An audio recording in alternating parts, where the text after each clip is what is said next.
A lot of people think that what differentiates rich people from the poor is that rich people simply have more money, but that's absolutely wrong. What separates these two groups of people is actually their way of thinking, and having more money or less is simply one of the consequences of their mentality. The main reason that most poor people stay poor is because they don't realize that no matter what they do, as long as they keep mentality, they will never get out from the dark financial position. In fact, it's not only keeping you poor, but literally making your life miserable. Poor person's mentality is the worst thing ever. Don't get me wrong. I'm not saying that poor people are bad, but that mentality is what preventing you to get rich or at least make your life a little better. So let's see how we can get rid of that mentality, but first hit that subscribe button and the bell besides and let's get started. Poor people focus on the wrong side of the story. As Jack Ma says, the worst people to serve are the poor people. Give them something for free and they think it's a trap. Tell them it's a small business and they don't need a lot of money to start, and they'll say that they can't earn much out of it. Tell them to make a big investment, then they'll say that they don't have the money. Tell them to try new things and they'll say they don't have the experience. Tell them it's a traditional business and they'll say that it's too hard to do. The competition is too strong. Tell them it's a new business model. They'll say it's a scam. Tell them to run a shop at least.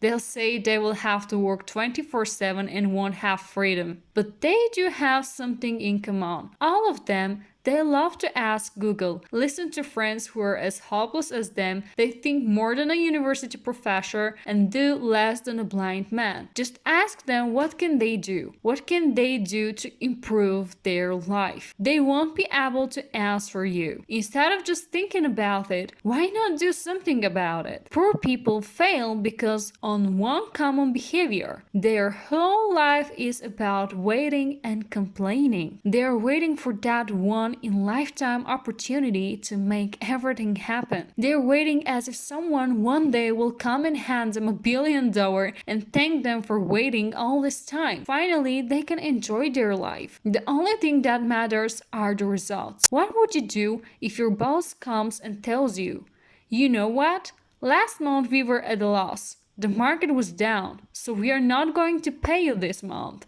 You probably will take the hell out of your boss because you worked those hours and you deserve that money. That's your boss's problem that the company didn't make enough money, right? Then why would you complain that it's unfair when your boss makes much more than you do when the company is doing great, when the market is up? People are protesting in the streets, complaining about wage inequality, arguing that you must be paid based on your effort. That's not how it works. It doesn't matter how many hours you work or how much effort you put on that. All what matters are the final results. Will you buy my product just because I have spent a year creating it? Absolutely no. You will buy it only if you find it valuable. So stop thinking in terms, I deserve a higher salary because I have PhD in economics, or I have 10 years of corporate experience. Or what matters is what can you deliver. Never stop hustling. Hustling never ends. A lot of people imagine that when I get rich, I will stop working and enjoy my life on the beach, which why a lot of people aren't rich. The thing is that growing, learning, and completing never ends. Life is like a sport. You always have to be in shape, and for that reason, you have to constantly grow, otherwise you fall behind. Take a look at Trump, for example. Regardless whether you like him or not, even at the age of 17, he worked as hell and proved the whole world to be wrong and become the president. Compare that to an average 70 years old who is just waiting to pass away probably. Some people even give up at the age of 30 or 40 with an excuse that it is too late already for them. As long as you're alive and breathing, there is a hope for you and you should keep hustling. Anyway, now I want to hear your opinion. What do you think? What is the #1 reason that is preventing most people from achieving financial freedom? And as always, thanks for watching, and if you're interested in making money online, you can subscribe to my channel because this is exactly what we are doing here. And don't forget to smash the like button because it helps the algorithm. So guys, that was everything that I wanted to share with you. Have a nice day.